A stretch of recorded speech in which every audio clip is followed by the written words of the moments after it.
guys, welcome back to my channel. I hope you all are doing good.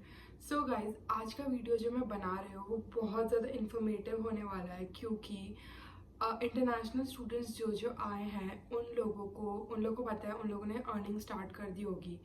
And Canada में जैसे India में हम लोग tax returns file करते थे, वैसे ही कनाडा में भी हमें टैक्स रिटर्न्स फाइल करने पड़ते हैं। सो आज का वीडियो मैं इसी पे बनाने वाली हूँ कि कैसे स्टूडेंट्स अपने टैक्स रिटर्न फाइल कर सकते हैं एंड कौन कौन से ऐसे क्लेम्स हैं जो स्टूडेंट्स को करने चाहिए ताकि उनको बेनिफिट हो सके एंड जो उन्होंने इतने ज़्यादा टैक्स भरा है कनाडा में, क्योंकि ये बहुत ज़्यादा इंपॉर्टेंट रहेगा। एंड पूरी वीडियो एंड तक देखना, मैं 7-8 पॉइंट बताने वाली हूँ जिससे आप अपने पैसे जो आपने गवर्नमेंट को दिए वो आप क्लेम कर सकते हो वापस। सो चलते हैं आगे वीडियो में एंड लाइक करो वीडियो को सबसे पहले जाके एंड चलते हैं आगे। सो सबसे पहले बात करते हैं जो हम लोग पार्ट टाइम या फुल टाइम जॉब करते हैं कनाडा में। हम लोग को मालूम है हमारी सैलरी डायरेक्ट डिपॉजिट आता है या फिर जैसे भी आप लोगों का आता है। तो आप लोगों को क्या करना है, सबसे पहले अपने एम्प्लॉयर से T4 फॉर्म मांगना है। एंड ये T4 फॉर्म में आपकी सारी डिटेल्स होगी, लाइक आपकी कितनी सैलरी आती थी, क्या था, एंड इसके बेसिस पे आप अपना टैक्स फाइल कर सकते हो। ये पार्ट टाइम स्टूडेंट्स के लिए भी है एंड फुल टाइम के लिए भी है। तो आप लोग इससे अपना टैक्स क्लेम कर सकते हो, टैक्स रिफंड क्लेम कर सकते हो। जो भी आपने टैक्स भरा है वो आपको रिफंड मिल सकता है। सो ये बात ध्यान में रखना एंड अपने एम्प्लॉयर से वो फॉर्म ज़रूर ले लेना। अगर आपने पार्ट टाइम जॉब की है तो अपने एम्प्लॉयर को आप मेल डाल सकते हो, वो लोग इजीली आपको वो फॉर्म दे देंगे। तो सेकंड पॉइंट है इंटरनेशनल स्टूडेंट्स के लिए, जो लोग यहाँ पे पढ़ाई कर रहे हैं। ये आप लोगों के लिए सबसे ज़्यादा इम्पॉर्टेंट है क्योंकि आप लोग को मालूम है हम लोग कितनी ज़्यादा ट्यूशन फीस भरते हैं। ओके, एंड ट्यूशन फ़ी का आप लोग रिफ़ंड ले सकते हो गाइज। फॉर एग्जाम्पल आपकी ट्यूशन फीस है $40,000 एंड अगर आपको उसके लिए रिफ़ंड क्लेम करना है तो आपको उसका 15% मिल सकता है, विच इज़ अराउंड $6,000। एंड आप ये क्लेम कर सकते हो। आपको 15% जो भी आपका अमाउंट होगा ट्यूशन फीस का, उसका आप 15% क्लेम कर सकते हो। एंड इसके लिए आपके पास ट्यूशन फ़ी जो आप भरते हो उसकी स्लिप होनी चाहिए एंड आपको एक कॉलेज से फॉर्म लेना पड़ेगा, उसका नाम है T2202 सर्टिफिकेट। एंड ये आप अगर ले लोगे कॉलेज से तो आप एलिजिबल हो जाते हो इस रिफंड के लिए। सो भूलना मत, जैसे ही टैक्स फाइल करने का टाइम आए अपने कॉलेज से एंड फर्स्ट पॉइंट में अपने एम्प्लॉयर से जो 2 डॉक्यूमेंट मैंने बताए हैं वो ज़रूर ले लेना क्योंकि ये बहुत ज़्यादा मेजर आपको हेल्प करेगा आगे जाके।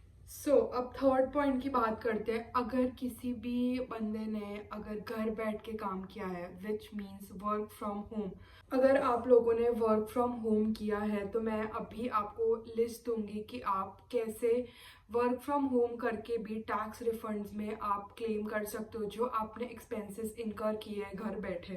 लाइक घर बैठ के काम कर रहे हो तो ऑब्वियसली आपके एक्सपेंसेस तो होने ही वाले हैं। तो मैं उसकी लिस्ट आपको आगे बताती हूँ कि कैसे आप उसके लिए रिफंड क्लेम कर सकते हो गाइज। तो पहले आपको अपने एम्प्लॉयर से, जो भी आपका एम्प्लॉयर है उससे रिटर्न में लेना होगा कि यस इस बंदे ने वर्क फ्रॉम होम किया है। देन आपको जितने भी एक्सपेंसेस आपने इनकर किए हैं, लाइक घर बैठ के आपका इंटरनेट कनेक्शन जो आप यूज़ करते हो घर बैठ के, क्योंकि इंटरनेट तो लगता ही है अगर आप वर्क फ्रॉम होम कर रहे हो। देन आपकी utility cost, maintenance and repair cost and rent, तो आप इसमें से आप शो कर सकते हो सब कुछ कि ये सब आपने इनकर किया है एक्सपेंस, घर बैठ के काम भी किया है, तो आप लोग ये क्लेम कर सकते हो। एंड ये जो भी आप एक्सपेंसेस इनकर कर रहे हो वो सब डायरेक्टली रिलेट होने चाहिए कि आपने आपकी जॉब के लिए ही इनकर किए हैं। ऐसे ही आप कुछ भी बना के दे दोगे तो ये नहीं चलने वाला। एंड इसके लिए जो फॉर्म आपको चाहिए होगा वो है T2200 फॉर्म।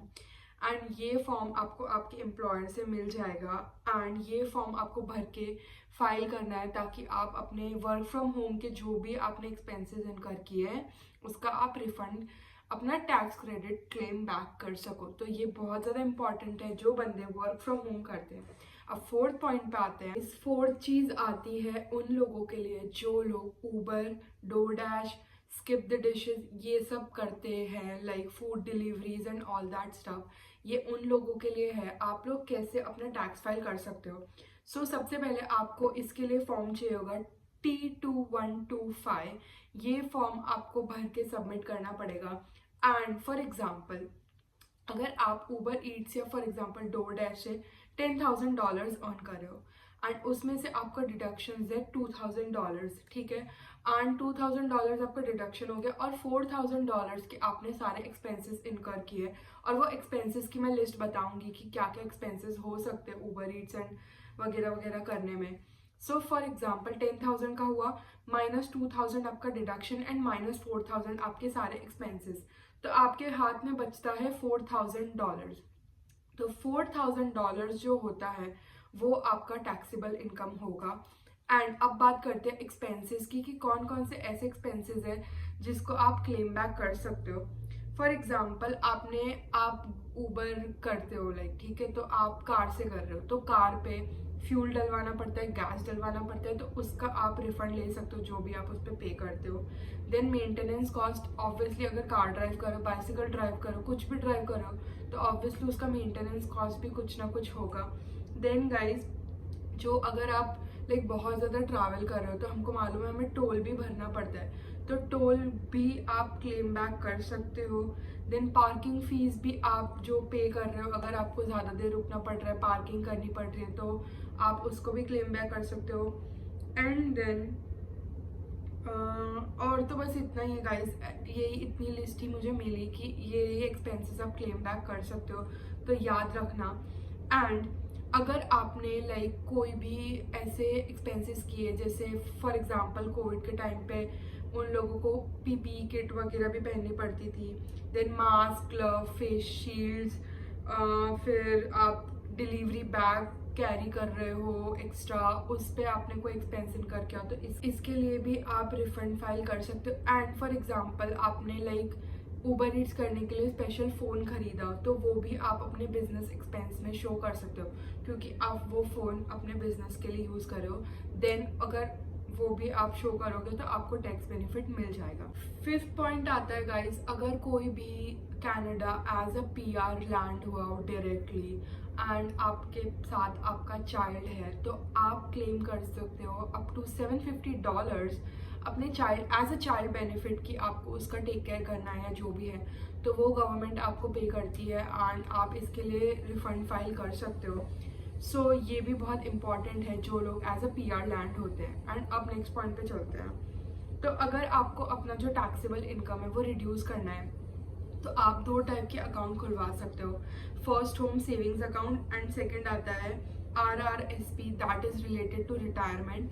तो ये 2 अकाउंट अगर आप खुलवाते हो तो आपको इससे भी काफ़ी ज़्यादा टैक्स बेनिफिट मिल जाता है। आपका टैक्सेबल इनकम जो भी होता है वो कम हो जाता है और आप अपना जो पैसा है वो इन अकाउंट में डलवा सकते हो। Basically FS, first home savings account, जो आप अपना पहला घर लेते हो उसके रिलेटेड है, एंड पेंशन वाला तो मैंने बता दिया रिटायरमेंट के रिलेटेड है, तो रिटायरमेंट के लिए आप सेव अप कर रहे हो। सो ये 2 अकाउंट है एंड इससे भी आप अपने इनकम जो टैक्सेबल इनकम है वो काफ़ी ज़्यादा सेव कर सकते हैं। एंड मैं एक पॉइंट बताना भूल गई ऊबर ईट्स वाले में, और अगर आप ऊबर ईट्स वगैरह कर रहे हो तो ऑब्वियसली आप व्हीकल ड्राइव करोगे, तो आपको उस पर डेप्रिसिएशन क्लेम करना नहीं भूलना, क्योंकि डेप्रिसिएशन पता है आपका ऑब्वियसली आप यूज़ करोगे तो उसकी वैल्यू कम ही होनी है, तो डेप्रिसिएशन क्लेम करना मत भूलना, क्योंकि ये भी आपकी जो इनकम पे टैक्स लगना है उससे आप लाइक वो इनकम को कम कर सकते हो एंड आपका टैक्स भी रिड्यूस हो जाएगा,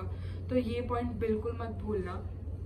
एंड गाइज, अगर आप सेल्फ एम्प्लॉयड हो, आपका खुद का बिजनेस है, आप खुद का बिजनेस कर रहे हो कनाडा में, तो फिर भी आप अपने टैक्सेस क्लेम कर सकते हो। अगर आपने एक्सपेंसेस इनकर किए, ट्रैवलिंग एक्सपेंसेस का इनकर किए, then operating expenses, refreshment, meals, आप किसी कॉन्फ्रेंस में जा रहे हो, बिजनेस कॉन्फ्रेंस है, होटल में रह रहे हो बिजनेस के लिए, जो भी आपका बिजनेस के रिलेटेड होगा उससे भी आप वो शो कर सकते हो।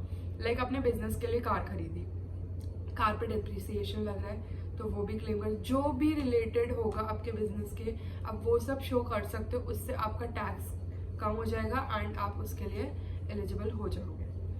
तो गाइज ये था। एंड एक लास्ट चीज़ मैं आपको बताती हूँ, मैंने ये देखा है लाइक ये लास्ट पॉइंट है, आप लोग अगर 31 दिसंबर के पहले या 31 दिसंबर को लैंड हुए हो कनाडा में, तो आप अप टू $2,000 का रिफंड फाइल कर सकते हो।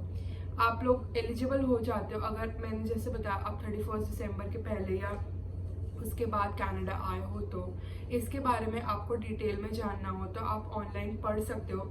एंड जितने भी मैंने चीज़ें बताई, अगर आपको और डिटेल में जाना हो तो आप गूगल पे जाके लिख सकते हो, बहुत ज़्यादा डिटेल में आपको सब कुछ मिल जाएगा कैसे क्या करना है। एंड टैक्स फाइल करो, बिल्कुल मत भूलना, क्योंकि स्टूडेंट्स के लिए बहुत ज़्यादा इम्पॉर्टेंट है। एंड अगर आप इंटरनेशनल स्टूडेंट हो, आप बेसिकली कॉलेज जा रहे हो, आप जो भी एक्सपेंसेस इनकर कर रहे हो, फॉर एग्जांपल आपने बुक्स खरीदी, तो बुक्स पे भी आप जो टैक्स भरते हो ना, वो भी आप क्लेम बैक कर सकते हो, आपको उसका टैक्स क्रेडिट मिल जाता है। तो बिल्कुल मत भूलना। आई होप आपके लिए ये वीडियो बहुत ज़्यादा हेल्पफुल रही। एंड ये वीडियो में मैं शाउट आउट देना चाहती हूँ मेरे फ्रेंड अली को, क्योंकि ये उसने मुझे आइडिया दिया है। वो मेरे साथ ही मेरे कॉलेज में पढ़ता था एंड उसने ही मुझे ये आइडिया दिया। मैंने थोड़े दिन पहले इंस्टाग्राम पे एक स्टोरी डाली थी एंड सजेशंस मांगे थे कि प्लीज़ मुझे सजेशंस दे दो कि मैं क्या टॉपिक पे वीडियो बनाऊँ। एंड उसने मुझे बताया कि स्टूडेंट्स बहुत स्ट्रगल करते हैं, उनको नहीं पता होता है कि कैसे टैक्स फाइल करना चाहिए एंड कैसे रिफंड्स लेने चाहिए। तो उसने मुझे सजेशन दिया कि क्या क्या रिफंड्स होते हैं, तो उस पर वीडियो बना दे। इसीलिए मैंने इतनी रिसर्च करके इस पे वीडियो बनाई है। So thank you so much for that. And I hope आपको ये वीडियो बहुत इन्फॉर्मेटिव लगा हो। एंड ऐसे ही आगे और इन्फॉर्मेटिव वीडियो आते रहेंगे। लाइक करो गाइस, कमेंट करो अगर कोई भी डाउट है एंड टैक्स क्रेडिट के रिलेटेड कोई भी डाउट है, मुझे कमेंट करो, मैं आपके सॉल्व कर दूंगी डाउट्स। एंड सब्सक्राइब करो मेरे चैनल को। अब मिलते हैं अगले वीडियो में। Bye for now.